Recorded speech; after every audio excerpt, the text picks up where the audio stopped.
क्या आप जानते हैं कि भगवान बुद्ध ने एक आदर्श पति और पत्नी के रिश्ते को दुनिया का सबसे पवित्र रिश्ता क्यों माना? आज के दौर में जहां छोटी-छोटी बातों पर रिश्ते टूट जाते हैं, वहां बुद्ध की एक 2500 साल पुरानी सीख आपके वैवाहिक जीवन को स्वर्ग बना सकती है। आज की कहानी एक ऐसे जोड़े की है जिन्होंने प्रेम की परिभाषा ही बदल दी। नमस्कार दोस्तों, स्वागत है आप सभी का हमारे चैनल बौद्ध दर्शन में, जहां आंतरिक जागरण के साथ प्रतिदिन हम कुछ नया सीखते हैं। दोस्तों, अक्सर लोग पूछते हैं कि क्या पति पत्नी का रिश्ता केवल जिम्मेदारियों का बोझ है? बुद्ध कहते हैं, नहीं, यह दो आत्माओं की एक साथ बुद्धत्व की यात्रा है। आज मैं आपको धम्मदीना और विशाखा की वो अद्भुत कहानी सुनाऊंगा जिसे सुनकर आप समझ जाएंगे कि सच्चा जीवन साथी वह नहीं जो साथ रहे, बल्कि वह है जो आपको श्रेष्ठ बनाए। इस वीडियो में हम जानेंगे कि पति पत्नी का रिश्ता कैसा होना चाहिए, तो वीडियो में अंत तक अवश्य बने रहें और वीडियो को पूरा देखें, तभी आप समझ सकेंगे कि पति पत्नी का रिश्ता कैसा होना चाहिए। दोस्तों, भगवान बुद्ध ने गृहस्थ जीवन और पति पत्नी के संबंधों को अत्यंत महत्व दिया है। उनके अनुसार एक सुखी वैवाहिक जीवन का आधार केवल प्रेम नहीं, बल्कि परस्पर सम्मान, विश्वास और धर्म है। बुद्ध की शिक्षाओं के अनुसार पति पत्नी का रिश्ता कैसा होना चाहिए, इसका विस्तार रूप से वर्णन है। पहला, समता और मित्रता का भाव। बुद्ध ने पति पत्नी को सहचर माना है। उनके अनुसार पत्नी घर की दासी नहीं, बल्कि पति की सबसे अच्छी मित्र, सखा होती है। उन्होंने सिखाया कि घर के निर्णयों में दोनों की बराबरी की भागीदारी होनी चाहिए। सिद्धार्थ सूत्र में भगवान बुद्ध ने पति और पत्नी के रिश्ते को लेकर महत्वपूर्ण शिक्षाएं दी हैं। इस सूत्र में बुद्ध ने पति और पत्नी के एक दूसरे के प्रति कर्तव्यों का स्पष्ट वर्णन किया है। तो आइए जानते हैं कि एक पति और पत्नी के कर्तव्य क्या हैं। पहला, पति के कर्तव्य पत्नी के प्रति सम्मान देना। बुद्ध कहते हैं, पति को अपनी पत्नी का कभी अपमान नहीं करना चाहिए। सदैव उसका सम्मान करना चाहिए और सदैव उसे सम्मान देना चाहिए। निष्ठावान रहना। बुद्ध ने कहा है, एक पति को अपनी पत्नी के प्रति वफादार रहना चाहिए और पराई स्त्री का चिंतन नहीं करना चाहिए। अधिकार देना। घर के कामकाज और प्रबंध में पत्नी को पूरी स्वतंत्रता और अधिकार देने चाहिए। उपहार देना। बुद्ध ने कहा है, समय समय पर पति को चाहिए कि वे अपनी पत्नी को वस्त्र, आभूषण या उसकी पसंद की वस्तुएं देकर अपनी प्रसन्नता व्यक्त करे।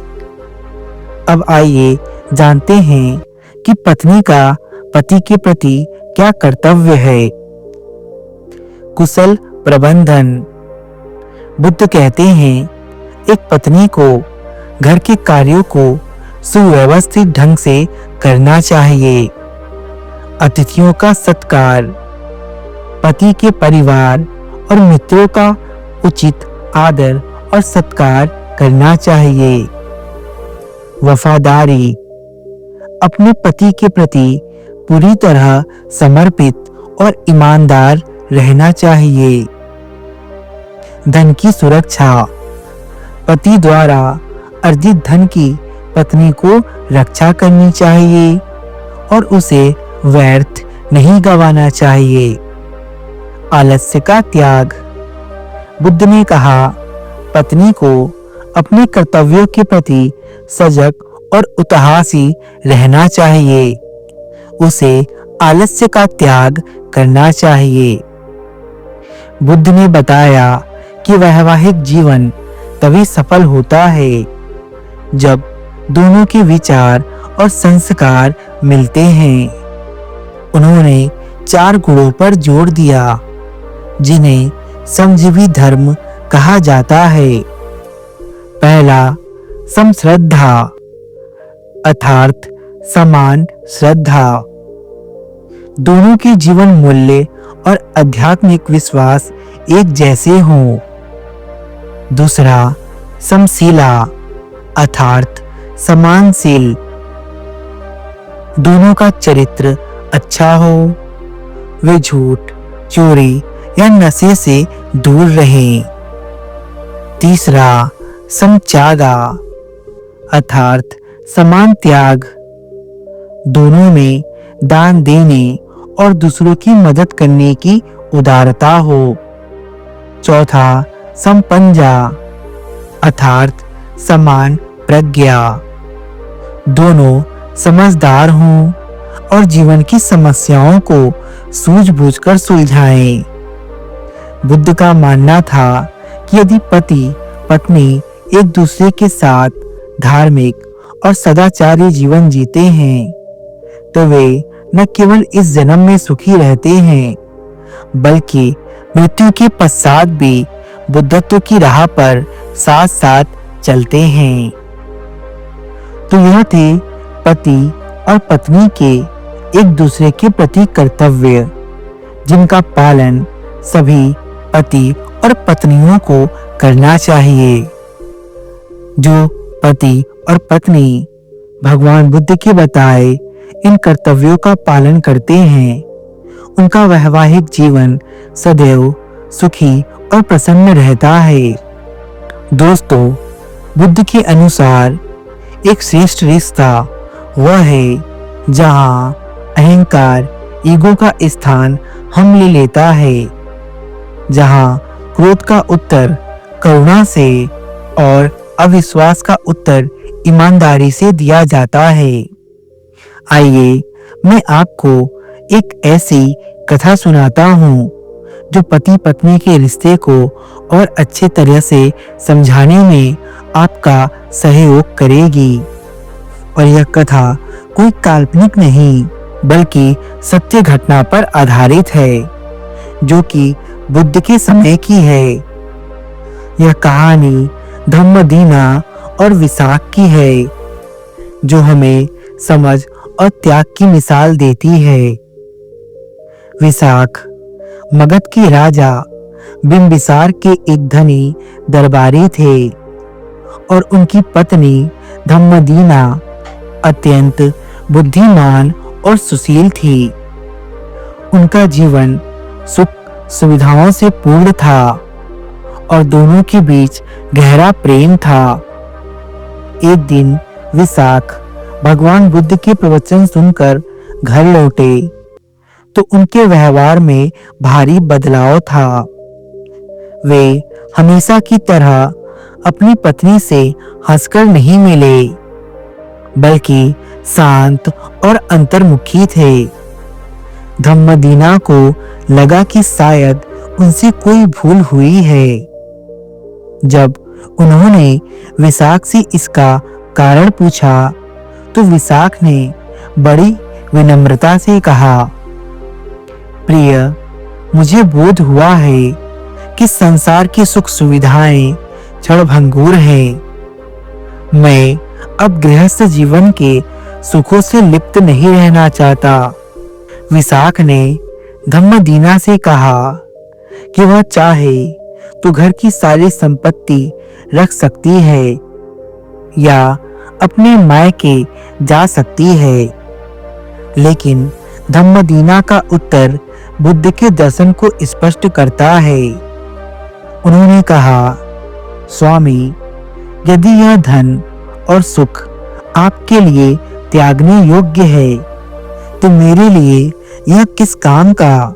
जिस मार्ग पर आप चलना चाहते हैं मैं भी उसी मार्ग पर चलूंगी। मैं भी उसी मार्ग पर चलना चाहती हूँ। विशाख ने अपनी पत्नी के मार्ग में बाधा बनने की बजाय उन्हें खुशी खुशी संघ में शामिल होने की अनुमति दे दी और उनकी सुरक्षा का पूरा प्रबंधन किया। धम्मदीना भिक्षुणी बन गई और कड़ी साधना के बाद उन्हें अरहंत प्राप्त हुआ। वे बुद्ध की सबसे विद्वान भिक्षुणी शिष्यों में से एक मानी गई। एक बार विशाख, जो अभी भी एक उपासक थे, अपनी पूर्व पत्नी धम्मदीना के पास गए और उनसे धर्म से जुड़े अत्यंत कठिन प्रश्न पूछे। धम्मदीना ने इतने गहरे और स्पष्ट उत्तर दिए कि विशाख मंत्र मुक्त हो गए।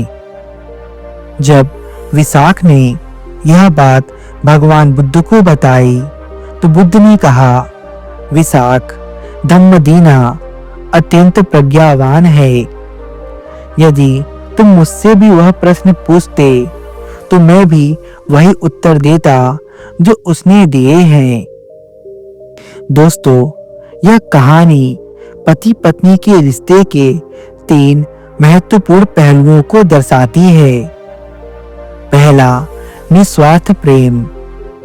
विशाख ने अपनी पत्नी को संपत्ति नहीं समझा, बल्कि उनके आध्यात्मिक मार्ग का समर्थन किया।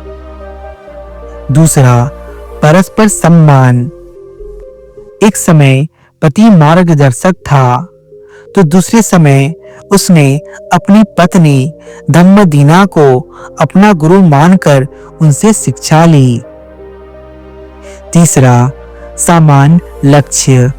श्रेष्ठ रिश्ता वह है जहां दोनों का अंतिम लक्ष्य एक दूसरे की उन्नति और शांति हो। तो दोस्तों, धम्मदीना और विशाख की यह कहानी हमें सिखाती है कि एक सफल रिश्ते की नींव अधिकार पर नहीं बल्कि आदर पर टिकी होती है। जब पति और पत्नी एक दूसरे के बंधक बनने की बजाय एक दूसरे के पंख बन जाते हैं, तब घर घर नहीं बल्कि एक तपोवन बन जाता है। बुद्ध की यह शिक्षा आज के समय में कितनी जरूरी है, हमें कमेंट में जरूर बताएं। और अंत में बुद्ध की बात याद रखिएगा, एक सुखी जोड़ा वही है जहां समशीला और सम प्रज्ञा हो, यानी जहां दोनों का चरित्र और समझ एक जैसी हो।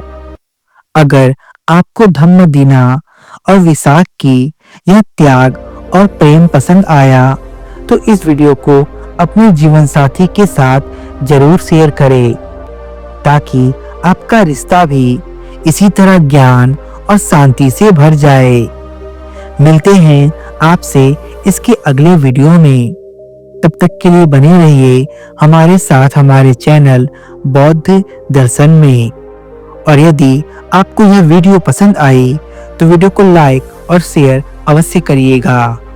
ऐसे ही प्रेरणादायक और आध्यात्मिक वीडियोस के लिए हमारे चैनल बौद्ध दर्शन को सब्सक्राइब करना ना भूलिएगा।